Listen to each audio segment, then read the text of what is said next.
Hi guys, आपका स्वागत है आपके अपने show MKG talks for investment इन हिंदी में।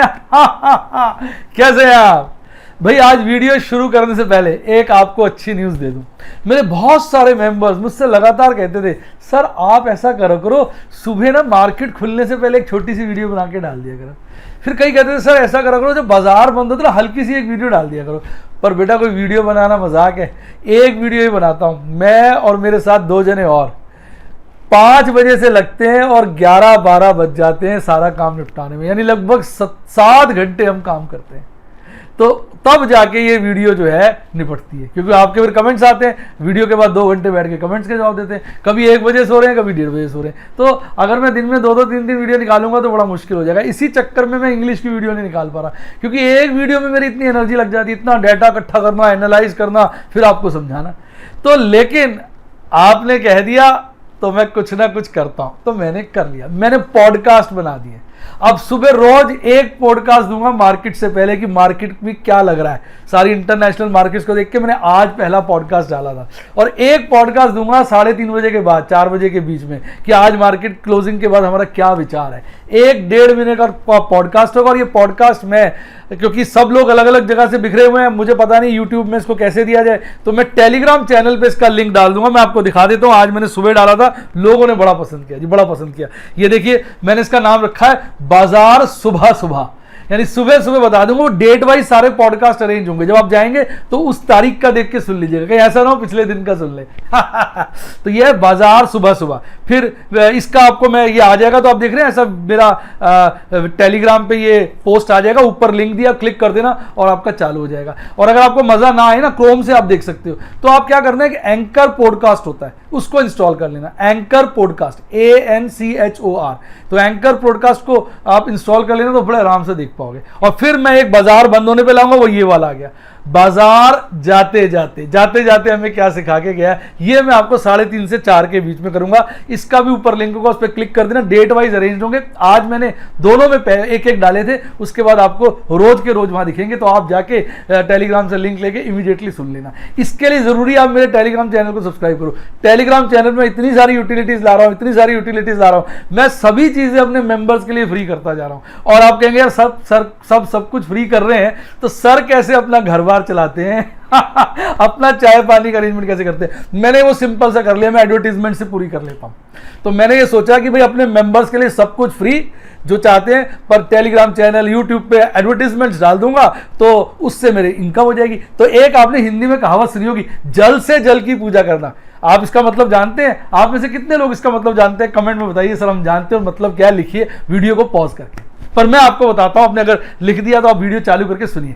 देखिए, जब हम गंगा जी में जाते हैं तो गंगा जी की पूजा कैसे करते हैं? तो गंगा जी से जल लेते हैं और ऐसे करते हैं, हर हर गंगे, फिर जल उठाते हैं, हर हर गंगे, फिर जल उठाते हैं, हर हर गंगे, और नाचना शुरू कर देते हैं। मन ही नहीं करता, जल उठा, हर हर गंगे, हर हर गंगे, हर हर गंगे। भाई साहब, जल ही बिछोड़ते जाते हैं। क्यों? क्योंकि जेब से तो कुछ लग नहीं रहा होता। गंगा जी की सेवा जो है गंगा जी के पानी से ही कर देते हैं। इसको बोलते हैं जल से जल की पूजा करना। तो मैंने भी यही नियम लगाया कि ये जो आपकी वीडियोस बनाता हूं, इस वीडियो से एडवर्टीजमेंट के द्वारा मैं इनकम जनरेट कर लूंगा, और नई वीडियोस लगातार फ्री बनाता रहूंगा। ज्यादा से ज्यादा मेंबर्स को इन्वॉल्व करूंगा। आप समझ सकते हैं, मैं खुद हो गया, मैडम होगी, और लोग हो गए, सब इतने प्रोफेशनली क्वालिफाइड लोग मिलकर आपके लिए वीडियो बनाते हैं।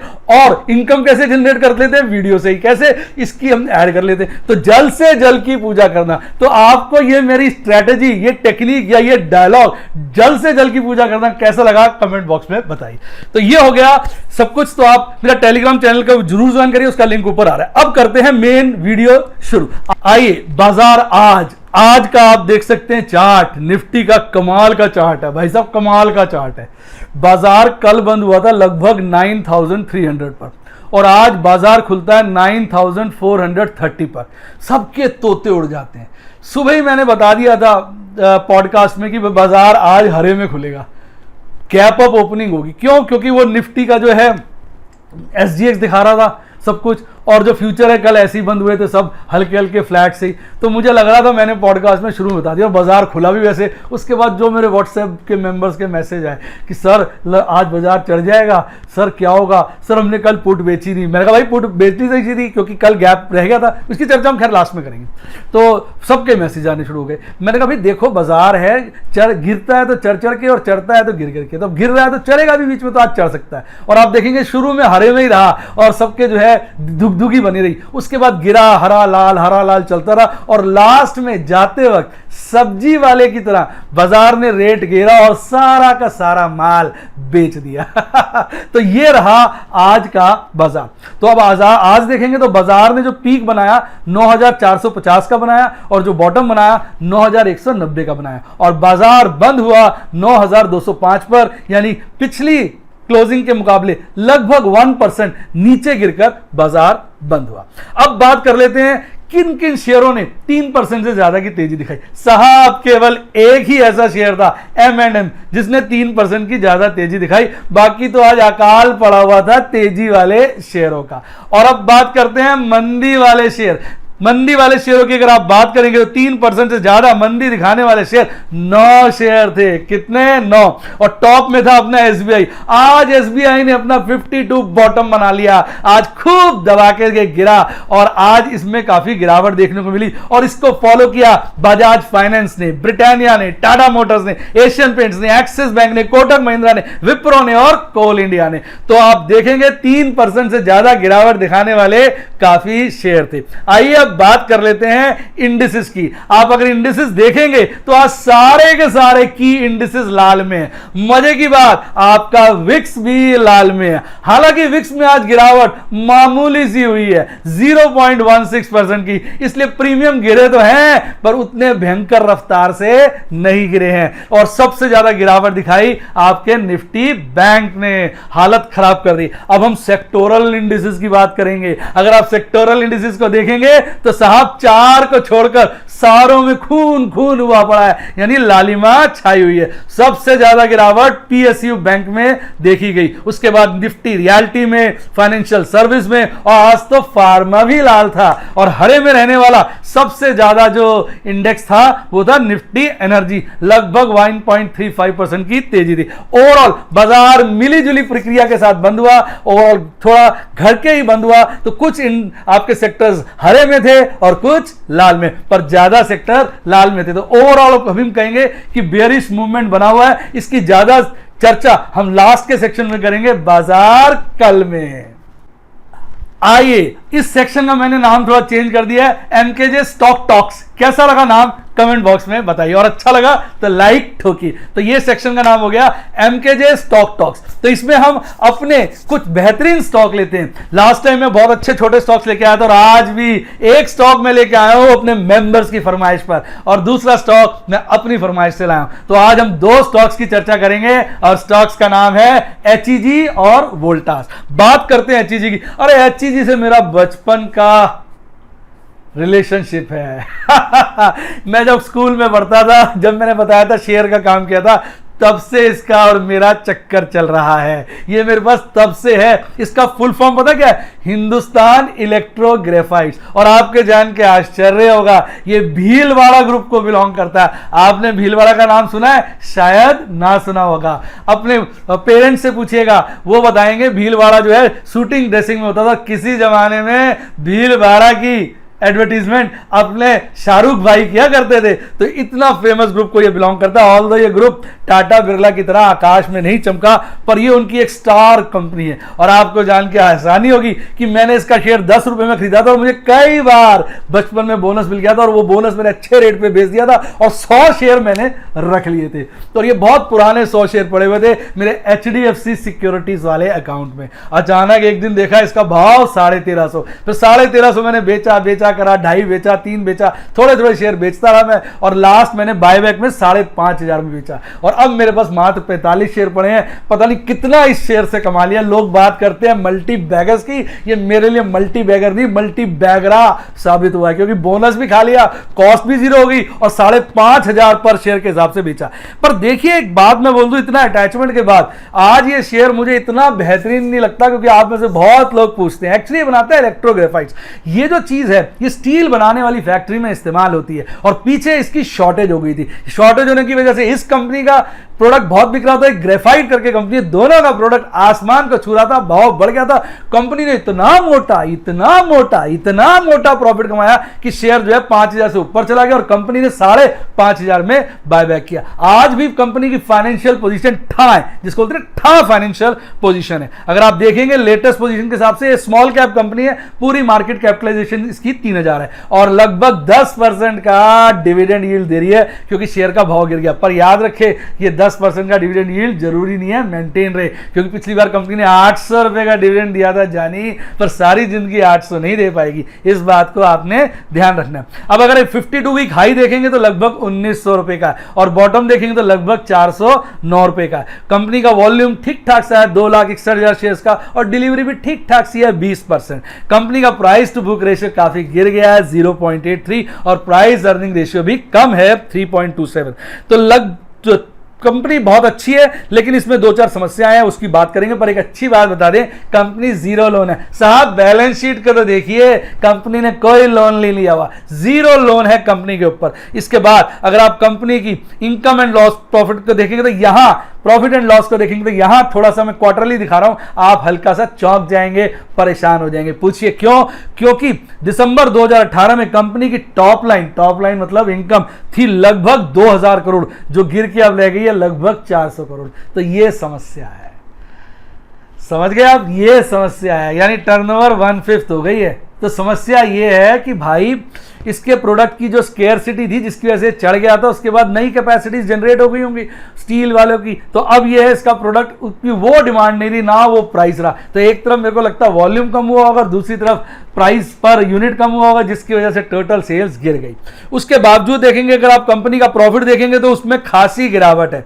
अगर कंपनी का प्रॉफिट देखेंगे तो पिछले दिसंबर में था 866 करोड़, भाई साहब जो गिर के आज 6 करोड़ रह गया, मुश्किल से 6 करोड़। तो बताइए मेरी बात जची कि नहीं जची? तो मैं इस शेयर की ईपीएस को देखेंगे तो आप भौचक्के रह जाएंगे, ऐसा लगेगा आपके तो कहते हैं दिमाग ही फट गया। कैसे? पहले थी पिछले दिसंबर क्वार्टर में पिछले साल थी 216 रुपए, और आज गिर के होगी ₹1.54, और कंसोलिडेटेड तो 32 पैसे का लॉस दिखा रही है। तो मैं इस शेयर को बिल्कुल रिकमेंड नहीं करूंगा। आप पूछते हैं, हाँ ये वैसे अच्छा शेयर है, मुझे तो इसने भरपूर कमाई करा के दी है, तो मैं भी इसको शेयर को ले सकता हूं, लेकिन कब? जब ये बहुत गिर जाएगा। अगर आप इंस्टीट्यूशनल होल्डिंग देखेंगे तो आप देखेंगे कि मेजर माल जो है प्रोमोटर्स के पास पड़ा है, कोई प्लेजिंग की प्रॉब्लम नहीं है। एफआईज लगातार इसमें अपनी होल्डिंग घटा रहा है, म्यूचुअल फंड भी अपनी होल्डिंग इसमें लगातार घटा रहा है, और अदर डीआईज भी इसमें होल्डिंग घटा रहे हैं। केवल होल्डिंग बढ़ा कौन रहा है? रिटेल इन्वेस्टर, आप और मैं। लालच के मारे हमें लग रहा है माल सस्ता है, भाई मैं तो इसको अभी खरीदारी नहीं करूंगा। एक बार फिर स्क्रीन पे आ जाते हैं। इसने बॉटम बनाया 409 रुपए का, भाई साहब गिरते गिरते गिरते पड़ते मरते मरते 200, 250, 150 रुपए का हो जाएगा, तो मैं 100 शेयर लेकर रख लूंगा। ये सोचूंगा जो मैंने अभी 55 शेयर बेचे थे एवरेज 3-3.5 हजार के हिसाब से, उसमें से थोड़े पैसे री इन्वेस्ट कर दिए। तो मेरा डायलॉग याद है एमकेजे, कौन सा? पान बीड़ी स्ट्रेटेजी।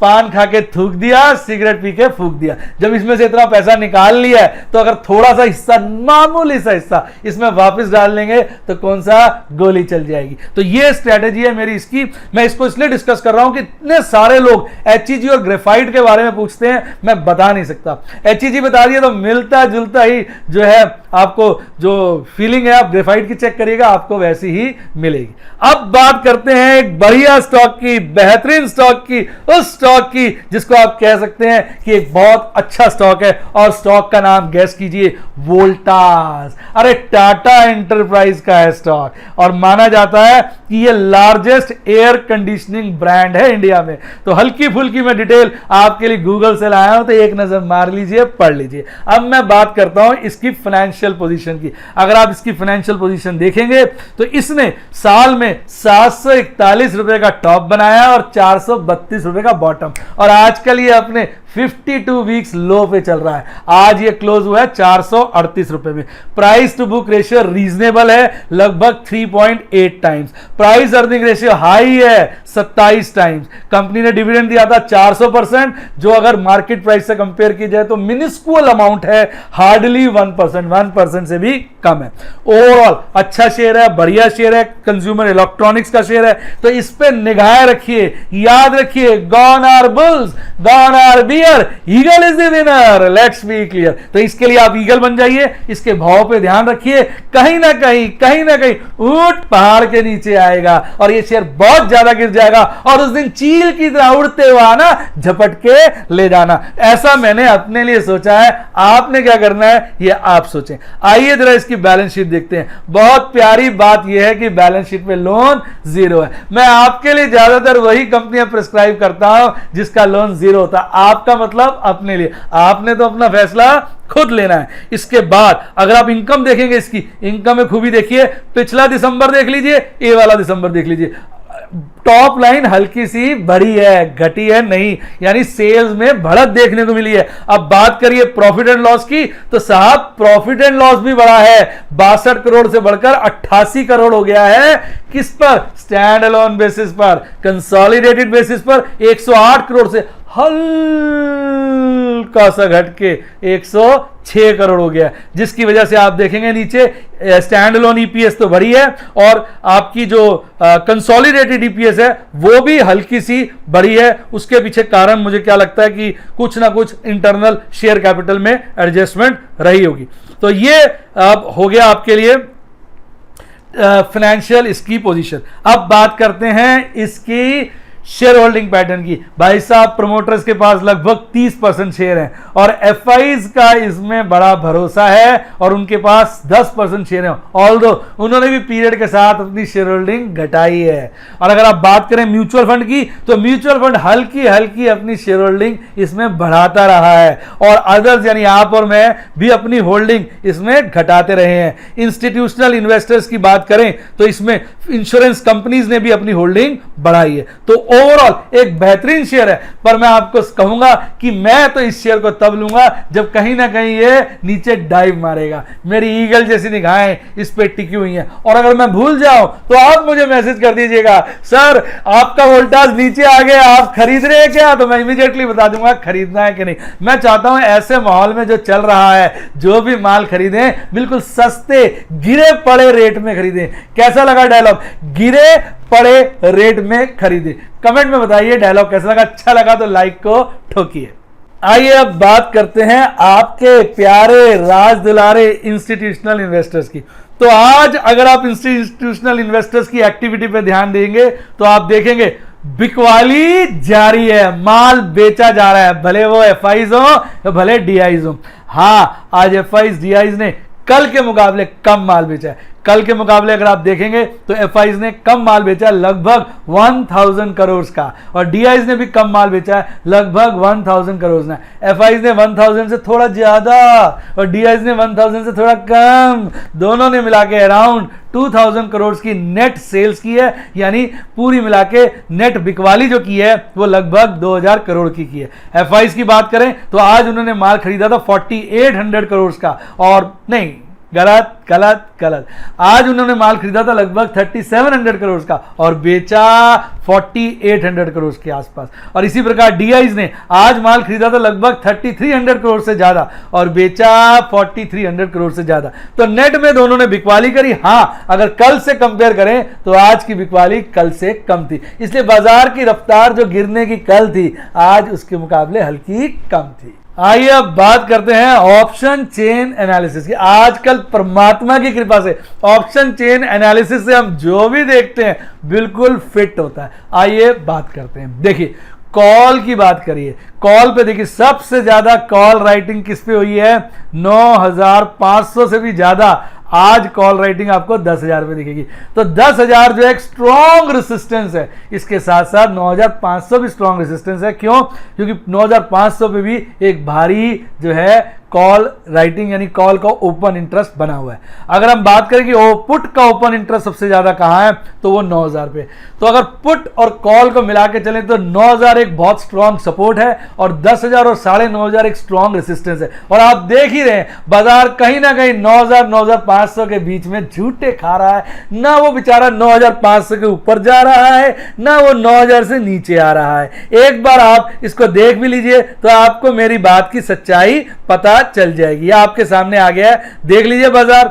आज बाजार ने पीक क्या बनाया, 9,450 का। क्या जा पाया 9,500 से ऊपर? नहीं, क्योंकि 9,500 रेसिस्टेंस का काम कर रहा है। और बॉटम कितने का बनाया, 9,190 का। तो क्या जा पाया 9,000 से नीचे? नहीं। क्यों? क्योंकि 9,000 जहां पर मैक्सिमम ओपन इंटरेस्ट है किसका, पुट का, एक स्ट्रॉन्ग सपोर्ट का काम कर रही है। तो जो हम निष्कर्ष निकाल रहे हैं अपने ऑप्शन चेन एनालिसिस से बिल्कुल सही है। बाजार अभी भी 9,000 और 9,500 के बीच में मंडराता नजर आ रहा है। कैसा लगा डायलॉग? मंडराता नजर आ रहा है। अच्छा लगा तो लाइक ठोके। अब बात करते हैं पुट कॉल रेशियो की। कल हमारे जो है दिमाग की बत्ती जल गई थी। क्यों जल गई थी? क्योंकि बड़े दिनों के बाद पुट कॉल रेशियो आज 1 से ऊपर उठा है, पर वो कल ही उठा था, आज फिर 1 से नीचे आ गया है। तो अगर आप इंडेक्स बेसिस पे देखेंगे तो पुट कॉल रेशियो 1.08 से घटकर 0.95 आ गया। और ये एफएनओ टोटल के लिए भी लागू होता है। हाँ, स्टॉक ऑप्शन पे वहीं का वहीं खड़ा है। और मैंने आपको बताया है 1 का लेवल न्यूट्रल होता है। 1 से जितना ज्यादा होगा उतना बाजार बेरिश, और 1 से जितना कम होगा उतना बाजार बुलिश होता है। तो अभी तो ये 1 के आसपास ही मंडरा रहा है, यानी बाजार पुट कॉल रेशियो के अकॉर्डिंग कहीं ना कहीं न्यूट्रल चल रहा है। वो समझ नहीं पा रहा ऊपर जाऊं नीचे जाऊं, ऊपर जाऊं नीचे जाऊं, वो बीच में मझधार में टिका हुआ है। आइए अब बात करते हैं बाजार कल, जिसमें हम करते हैं टेक्निकल एनालिसिस। देखिए कल मैंने जो टेक्निकल एनालिसिस किया था और उसमें मैंने आपको अपनी एमकेजे गैप फिलिंग थ्योरी की चर्चा की थी, जिसमें मैंने कहा था कि गैप फिल होना चाहिए, और आज गैप फिल हुआ नहीं। आज सुबह मेंबर्स को बड़ा लग रहा था गैप फिल हो जाएगा। गैप फिलिंग थ्योरी के बारे में जानना चाहे तो कल की वीडियो देखिएगा, उसमें बाजार कल टेक्निकल एनालिसिस में आप इस चीज को देख सकते हैं। तो आज चार्ट देखिए, आज की कैंडल कल तो बनी थी मारूबुजू, बहुत स्ट्रांग, और कौन सी वाली, ओपनिंग बेरिश मारूबुजू। आज नॉर्मल कैंडल बनी है पर स्ट्रॉन्ग बेरिश कैंडल बनी है। इसको स्ट्रॉन्ग बेरिश कैंडल क्यों कहते हैं मैं बता दूं। कैंडल लंबी है और ऊपर नीचे की विक छोटी है। जब कैंडल लंबी हो और ऊपर नीचे की विक छोटी छोटी हो तो इसका मतलब स्ट्रॉन्ग बेरिश कैंडल है। जितनी कैंडल की लंबाई ज्यादा होगी उतनी स्ट्रॉन्ग कैंडल होगी, जितनी विक छोटी होगी उतनी ही स्ट्रॉन्ग होगी। तो आज की कैंडल में दोनों खूबियां, कैंडल भी लंबी और विक भी छोटी, तो ये स्ट्रॉन्ग बेयरिश कैंडल है। तो आज की कैंडल से पिछली 3 कैंडल आप देखिए, पिछली 3 यानी आज से पिछली 3 आप देखेंगे, उसमें आज सेकंड लास्ट तो रेड है, थर्ड लास्ट ग्रीन है, फोर्थ लास्ट ग्रीन है। आप नोट करिए, अब जो फोर्थ लास्ट कैंडल है, थर्ड लास्ट कैंडल है, वो ऊपर है, ऐसे ऊपर है, और जो आपकी थर्ड और फोर्थ है वो उससे नीचे है। तो अगर आप ध्यान से देखें तो आपको ऐसा नहीं लग रहा कि जो ऊपर वाली कैंडल है यानी थर्ड लास्ट, वो एक अलग थलग रह गई। आप इमेजिन करिए आंख बीच के कि आप समुद्र में हैं, तो आइलैंड क्या होता है जरा सोचिए। आइलैंड वो होता है ना जो पानी और पृथ्वी के एरिया से दूर हो जाता है। आप इसको समुद्र की तरह देखिए तो आप देखेंगे बाकी सारी कैंडलें आपस में कहीं ना कहीं जुड़ी हुई है। जो थर्ड लास्ट कैंडल है, जो सबसे ऊंची हरी, छोटी हरी ऊंची जो कैंडल है, वो बिल्कुल अलग थलग पड़ी है। इसको बोलते हैं आइलैंड। एक चार्ट पे आइलैंड स्ट्रक्चर बना है, और जब ये तेजी के माहौल में बने, तेजी के माहौल में बने ऊपर की तरफ, और बाद में कैंडल पहले वाली भी काफी नीचे और दूसरे वाली भी काफी नीचे, यानी पहले वाली बनाए बेरिश बुलिश गैप और दूसरे वाली बनाए बेरिश गैप, तो दोनों बन गई है। बीच की कैंडल ऊपर है, second last, third last, fourth last candle देखिए, तो सेकंड लास्ट और फोर्थ लास्ट नीचे और थर्ड लास्ट ऊपर है, यानी बीच में गैप आ गया, उसको बोलते हैं आइलैंड, और इसको बोलते हैं आइलैंड रिवर्सल पैटर्न। तो मैंने कल इसकी चर्चा इसलिए नहीं की थी, तो मैं आज की कैंडल लिखना चाह रहा था। मुझे कल कहीं वहम था कि हो सकता है, मैंने कहा था गैप जरूरी नहीं है फिल हो, पर फिल भी हो जाता है। तो अगर आज गैप फिल हो जाता तो फिर ये आइलैंड जैसी बात नहीं रहती। लेकिन आज देखिए आप, एक स्ट्रॉन्ग बेरिश कैंडल बनी है, वो भी नीचे की तरफ। तो अब कहीं ना कहीं जो ऊपर वाली कैंडल है थर्ड लास्ट, वो आइलैंड की तरह नजर आ रही है दूर, और ये एक रिवर्स आइलैंड पैटर्न फॉर्म हुआ है। आइए मैं आपके लिए लेके आया हूं गूगल से आइलैंड रिवर्सल पैटर्न। तो ये आइलैंड रिवर्सल पैटर्न जो होते हैं दो तरह के होते हैं, एक बुलिश और बेयरिश। तो बुलिश पैटर्न होता है जैसे इसमें देखिए, जब ये गिरते बाजार में बने, गिरते बाजार में बाजार गिर रहा है और एक कैंडल बहुत ज्यादा गिर जाए और अगली कैंडल फिर ऊपर हो जाए, तो जो बहुत ज्यादा गिर जाती है वो देखिए बिल्कुल नीचे होगी। ऑल्दो इसमें डोजी कैंडल दिखाई है, वो जो आइलैंड है उसका जो शक्ल है वो डोजी कैंडल वाली है। तो ये माना जाता है आइलैंड अगर डोजी बने तो ज्यादा अच्छा है, जबकि हमारे चार्ट में डोजी नहीं बना है। इसी तरह बेरिश आइलैंड जो रिवर्सल होता है उसमें क्या होता है, बाजार चढ़ रहा होता है, एक झटके से ऊंची जाके कैंडल बनती है, प्रेफरेबली कौन सी, डोजी। उसके बाद अगली कैंडल फिर नीचे बनती है, तो जो बीच वाली कैंडल होती है वो लगता है दूर से अलग थलग पड़ी है एक आइलैंड की तरह। तो वो जो पैटर्न है वो बेरिश आइलैंड रिवर्सल पैटर्न कहलाता है। यानी कहने का मतलब अगर बाजार गिरते में ऐसा होगा तो फिर बाजार आगे बुलिश बनता है, और चढ़ते में ऐसे होगा तो बाजार आगे बेरिश बनता है। तो इस तरह के पैटर्न जो है ना चार्ट पे बनते रहते हैं, लगातार बनते हैं, और कहीं ना कहीं जाके जब ये सारी स्टोरी खत्म होती है पर हम पोस्टीरियर एनालिसिस करते हैं तो हमें यही नजर आता है कि टेक्निकल चार्ट ठीक था। एक्चुअली टेक्निकल चार्ट बीच बीच में पैटर्न बनाता है, लेकिन अल्टीमेटली वो कहीं ना कहीं जाके अपने जो पैटर्न्स होते हैं उसको सही रूप दे देता है। तो यही बात आपको आज नजर आ रही है। आज कैंडल बेरिश थी, तो मैं कहीं ना कहीं कहूंगा अभी टेक्निकल चार्ट से ऐसा लग रहा है कि बाजार में एक अच्छी भयंकर मंदी आ सकती है। कैसा लगा आपको ये कैंडलस्टिक का मेरा पॉइंट, कमेंट में बताइए। इसके बाद एमएससीडी चार्ट पे देखिए, एमएससीडी चार्ट पे आज भी जो हिस्टोग्राम बना है लाल बना है और छोटा काफी हो गया है। तो यानी कहीं ना कहीं एमएससीडी चार्ट बेरिश क्रॉसओवर बनाने की कोशिश कर रहा है। देखिए ना, बिल्कुल जो उसकी डंडी है ऊपर वाली एमएससीडी में थोड़ी मुड़ सी रही है। और यही बात आप देखेंगे आरएसआई में, आरएसआई गिर गया 50 से नीचे चला गया, 48 पे आ गया। यानी कहीं ना कहीं एमएससीडी चार्ट और आरएसआई चार्ट इस बात की तरफ संकेत कर रहे हैं कि साहब बाजार में मंदी आ रही है। बेटा देखो, टेक्निकल एनालिसिस डिफिकल्ट है। अगर आप टेक्निकल एनालिसिस अच्छा सीखना चाहते हैं तो आप मेरा गोल्ड और डायमंड मेंबर प्लान ले सकते हैं यूट्यूब का। मैं वहां पर बीच बीच में स्क्रीनशॉट डालता हूं, और अगर मेरे से प्रश्न पूछेंगे तो मैं उसके भी स्क्रीनशॉट डालूंगा। ऐसा मैंने अभी इसी वक्त फैसला किया है। आने वाले वक्त में मैं इनकी डेफिनेशंस भी आपके लिए डालता रहूंगा। कैसा लगा ये मेरा प्रयास, आप कमेंट में बताएं, और अच्छा लगा तो लाइक ठोके। आइए अब बात करते हैं आपके फेवरेट नए सेक्शन की, मेंबर्स क्वेरी। तो एक क्वेरी आज मैं लेके आया हूं आपके यूट्यूब के मेंबर्स की, और एक लेके आया हूं व्हाट्सएप के मेंबर्स की। तो यूट्यूब के मेंबर्स की क्वेरी ऊपर आ गई है। ANA मस्ती इनके चैनल का नाम है, मेरा ख्याल कोई चैनल होगा, और नाम भाई साहब का हरमिंदर है। ये जो हमारा बच्चा है इसका नाम हरमिंदर है। मैंने क्वेश्चन पढ़ लिया है। बेसिकली ना ये डेट फंड की बात पूछ रहा है। ये कह रहा है जी फ्रैंकलिन का पंगा हो गया, फ्रैंकलिन का पंगा हो गया, मैंने पैसे लिक्विड फंड में डाले, निकाल लूं। भाई सीधी सी बात है, फ्रैंकलिन का जब तक पंगा नहीं हुआ था सही था। जब फ्रैंकलिन ने जैसी फंड बंद किया, मेरे को भी डाउट हो गया, मेरे भी 4.5 लाख रुपए उसमें फंस गए। लेकिन उसके बाद मैंने सारे के सारे पैसे खटाखट निकाल दिए, और केवल एक ही फंड ऐसा था जिसने मुझे तंग किया। गैस करिए उसका नाम, वो था एक्सिस म्यूचुअल फंड, और उसके भी पैसे आज आ गए। मैंने एक्सिस म्यूचुअल फंड वालों को मेल करी तो ड्रामेबाजी कर रहे थे। पहले बोले सर आपका तो ना IFSC कोड गलत है, मैंने IFSC कोड दे दिया। फिर बोले सर चेक की कॉपी देनी पड़ेगी, ऐसे IFSC कोड चेक ठीक नहीं होता। मैंने चेक की कॉपी दे दी। फिर बोले सर अभी हम चेंज कर रहे हैं, आपका पेमेंट आ जाएगा। मैंने पूछा भाई अभी पेमेंट नहीं आया। सर सैटरडे संडे को हम पेमेंट नहीं करते, हम मंडे को करेंगे। मंडे को भी पेमेंट नहीं आया। मैंने मंडे को उठा के लंबी चौड़ी मेल लिख दी। पहले भी लिख रहा था भैया मेरा पेमेंट कर दो, मेरा पेमेंट कर दो, बड़ी दिक्कत आ रही है, ये अच्छी बात नहीं है। मैंने अच्छी तरह से उनको मेल वेल पे समझाया। तो आज सुबह मैसेज आ गया कि आपके पैसे आ गए।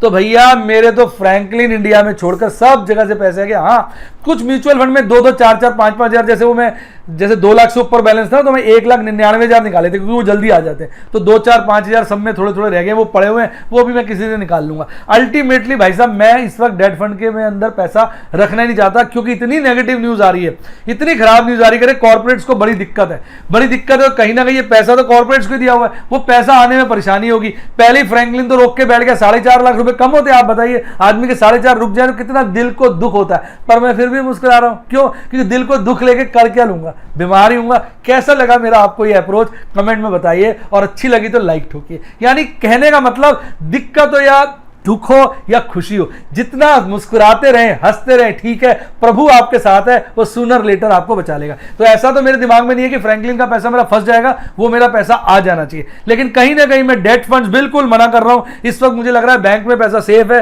क्योंकि बैंक को सरकार संभालेगी, क्योंकि अगर बैंक गिरा तो समझो पूरी इकोनॉमी गिरी। ये बैंक नहीं है, ये हमारे देश की फाउंडेशन के नीचे लगे हुए डंडे हैं, पिलर है। अगर ये पिलर गिरे तो पूरी बिल्डिंग डाउन। ऐसा मेरा मानना है भाई की। बाकी भाई साहब, मैं नॉस्ट्रेडमस तो होनी कि मैंने संसार को पहले ही देख लिया, तो गलत भी हो सकता हूं। इसलिए आप अपने हिसाब से, आप सरकारी बैंक में कहता है कोई रख लो, कोई कहता है HDFC कोटक में रख लो, कोई कहता है भाई यस बैंक को तो गंगा स्नान हो गया, ऐसा मैं भी सोचता हूं वहां रख लो। IDFC में भी सरकार का पैसा, मैंने कल की वीडियो में बताया था, वहां रख लो। RBL भी ठीक ठाक बैंक है, वहां रख लो। अलग अलग लोग अलग अलग राय, जितने मुंह उतनी बातें। आप अपना डिसीजन अपने हिसाब से ले लगे। और एक अच्छी बात बता दूं, सरकार के 7.25% के RBI के बॉन्ड चल रहे हैं। अगर आपको लंबे पीरियड के लिए पैसे की आवश्यकता नहीं है तो सीधा RBI बॉन्ड खरीद लीजिए। 7.25%, 7.75% का ब्याज आता रहेगा। पर ये तभी लगाएं जब आपको पैसे की जरूरत नहीं हो। और आप सोच रहे हो कि मैंने इन पैसों से शेयर बाजार में शिकार मारना है। क्या मारना है? शिकार। और ईगल की तरफ बैठे हुए ऐसे आंखें खोल के, तो भैया फिर तो पैसे की जरूरत पड़ेगी। कहीं आपने सरकारी RBI बॉन्ड ले लिया तो फिर वो आप उसको रिडीम नहीं कर सकते। क्यों? क्योंकि उसमें लॉक इन है। तो ये था जवाब मेरे पहले क्वेश्चन का। अब दूसरा क्वेश्चन हमारे व्हाट्सएप के मेंबर का। व्हाट्सएप के मेंबर्स को प्राइवेसी बड़ी मंजूर होती है। वो कहते हैं सर हमारी प्राइवेसी नहीं डिस्क्लोज करिए, तो इसलिए नाम नहीं आ रहा, सीधा क्वेरी क्या है आपके स्क्रीन पे आ गई। ये हमारे जो व्हाट्सएप के मेंबर है मेरे से लगातार पूछ रहे हैं, सर म्यूचुअल फंड अच्छा है, निफ्टी 50 ETF अच्छा है, म्यूचुअल फंड अच्छा है, निफ्टी 50 ETF अच्छा है, और इसमें क्या फर्क है बीज में और ETF में। मैंने कई बार समझाया, फिर भी इन्होंने पूछ लिया। तो मैंने कहा भाई जब मेरे इतने प्यारे बच्चे को दिक्कत आ रही, बच्चा बड़ा प्यारा है, तो मैंने कहा भाई सारे अपने YouTube पे ही मैं अनाउंस कर देता हूं। मैंने उसको कमेंट में लिखा कि आज वीडियो में रिप्लाई कर रहा हूं। तो आप बच्चा देख रहा हो तो देख लीजिएगा, उसका रिप्लाई आ रहा है। देखिए म्यूचुअल फंड और ETF, पहले बात ETF और बीज, ETF बीज एक ही बात है। जैसे एक्टर तो हो गया ETF, शाहरुख खान हो गया बीज। कहने का मतलब ETF तो सारे होते हैं जो म्यूचुअल फंड स्टॉक एक्सचेंज पे खरीदे बेचे जाते हैं। इसमें से एक जो निपॉन वाला है उन्होंने अपना नाम बीज कर दिया, निपॉन बीज। तो वो निफ्टी बीज, बैंक बीज और एक और जूनियर बीज, उन्होंने बीज लगा दिया। तो ये भी एक प्रकार का ETF है। पर मैंने चेक किया था तो मैंने देखा था कि इसमें सबसे ज्यादा वॉल्यूम है, सबसे ज्यादा वॉल्यूम लिक्विडिटी मुझे बीज में लगी, इसलिए मैं बीज को पसंद करता हूं। तो मैं बीज में पैसा लगाता हूं। बीज और म्यूचुअल फंड में, यानी ETF और म्यूचुअल फंड में ये फर्क है कि म्यूचुअल फंड तो आपके लगेंगे सीधा AMC के पास पैसे चले जाएंगे, वो स्टॉक एक्सचेंज में खरीदे बेचे नहीं जाते। उसको आपको एक कट ऑफ टाइम, जो कि नॉर्मली पहले 3 बजे होता था, आजकल मेरे ख्याल घटा दिया गया, उससे पहले आप रिक्वेस्ट डालेंगे खरीदने की या बेचने की, तो आपको सेम डे की NAV मिलेगी जो रात को डिक्लेयर होती है। पता कई बार अगले दिन सुबह चलता है। लेकिन जो आपके ETF होते हैं, जैसे शेयर खरीदते बेचते हो, इस तरह से आप ETF को स्टॉक एक्सचेंज के अंदर खरीद बेच सकते हो। पर इसमें हल्की सी कमी है। जैसे मैंने देखा कब जब बहुत ज्यादा फर्क आता है ना इंडेक्स में, जैसे मान लीजिए निफ्टी इंडेक्स 4% बढ़ गया, तो कई बार मैंने देखा ETF की वैल्यू 4% से थोड़ी ज्यादा हो जाती है या कम हो जाती है, पूरी 4 नहीं होती। इसी तरह गिरते वक्त मैंने देखा, मान लो निफ्टी गिर गया 5%, तो कई बार ETF गिरता है 3%, निफ्टी 20, और कई बार थोड़ा ज्यादा गिर जाता है। ओवरऑल मैंने देखा इसमें फ्लक्चुएशन कम होती है, क्योंकि जो निफ्टी इंडेक्स होता है वो तो फ्री होता है ना, बिल्कुल फ्री होता है, और जो आपके बीज होते हैं निफ्टी बीज, उसमें खरीद बेच हो रही होती है, बायर सेलर इन्वॉल्व होते हैं, तो उसमें उतनी फ्लेक्सिबिलिटी नहीं होती।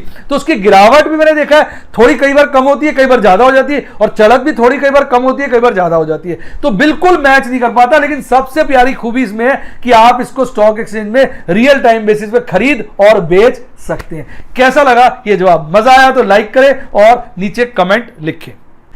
आइए अब एक नजर मार लेते हैं अंतरराष्ट्रीय बाजारों में। भाई साहब अंतरराष्ट्रीय बाजार, जो लोग हमारे यहां मंदी की उम्मीद कर रहे हैं उनके लिए बुरी खबर है, क्योंकि डाउ जो है लगभग 1.36% तेज है, S&P 500 भी लगभग 1.5% तेज है, और नैस्डैक तो साहब 1.5% से भी ज्यादा तेज है। और बात करें स्मॉल कैप 2000 की, लगभग 2.25% तेज है। तो जो लोग सोच रहे हैं कल बाजार गिरेगा, अगर इंटरनेशनल ट्रेंड को देखा जाए तो गिरता तो नजर नहीं आ रहा है। उनके अरमान खराब हो गए होंगे। वो गाना ना, दिल के अरमान आंसुओं में बह गए, और वो बेचारे इंतजार करते रहे बाजार कब गिरेगा, पर बाजार गिर ही नहीं रहा है। तो अब तो इसको देखते हुए लगता है कि बाजार कल उल्टा रुख भी ले सकता है। बाकी सुबह का जो पॉडकास्ट आता है बाजार सुबह सुबह, उसमें मैं आपको बता दूंगा, उसके लिए आप टेलीग्राम चैनल पे चले जाना। और आप देखिए इसमें टोरंटो का इंडेक्स अगर आप देखेंगे वो लगभग 1% बढ़ा हुआ है, और बोस्पा जो कि ब्राजील का है वो भी 2.25% बढ़ा हुआ है। यानी कि बाजार में, शेयरों में आज अंतरराष्ट्रीय बाजारों में काफी ठीक ठाक सी तेजी है। उम्मीद करता हूं आपको मजा आ गया होगा। मजा आ गया तो वीडियो को लाइक करें और अपने दोस्तों के साथ शेयर करें, और मेरे चैनल को सब्सक्राइब करें। सब्सक्राइब के साथ ज्वाइन का बटन आ रहा है, ज्वाइन को दबाएं तो आपको 3 यूट्यूब के मेंबरशिप प्लान मिलेंगे, सिल्वर, गोल्ड, डायमंड। सबसे ज्यादा शेयरिंग डायमंड में होती है, और डिटेल आप पढ़ सकते हैं। जो प्लान अच्छा लगे उसको ज्वाइन करिए। इसके अलावा अगर आप मेरे व्हाट्सएप के सफायर और रूबी के मेंबर बनना चाहते हैं, रूबी में मैं एफएनओ स्ट्रेटेजी शेयर करता हूं, तो आप मेरे स्टाफ को व्हाट्सएप करिए, वो आपको मेंबर बनाने में मदद करेगा। इसके अलावा कोई अच्छे प्लेटफॉर्म में आपने म्यूचुअल फंड खोल लेना हो या आपको डीमैट अकाउंट खुलवाना हो, तो सब के लिंक डिस्क्रिप्शन बॉक्स में है। अच्छे अच्छे प्लेटफॉर्म के आप वहां जाके ले सकते हैं। इसके अलावा अगर स्टॉक एक्सचेंज में आपने अच्छी किताबें पढ़नी हो, तो उसका स्टॉक एक्सचेंज से रिलेटेड, तो उनका लिंक भी डिस्क्रिप्शन बॉक्स में। मेरा डिस्क्रिप्शन बॉक्स लंबा है, तो नीचे तक आखिर तक जाके पढ़िएगा, नहीं तो कुछ ना कुछ मिस हो जाएगा। और टेलीग्राम का चैनल सब्सक्राइब कर दिए। इसी के साथ साथ bye bye, God bless you, और आप स्टॉक मार्केट के राजा बने, राजा। Bye bye.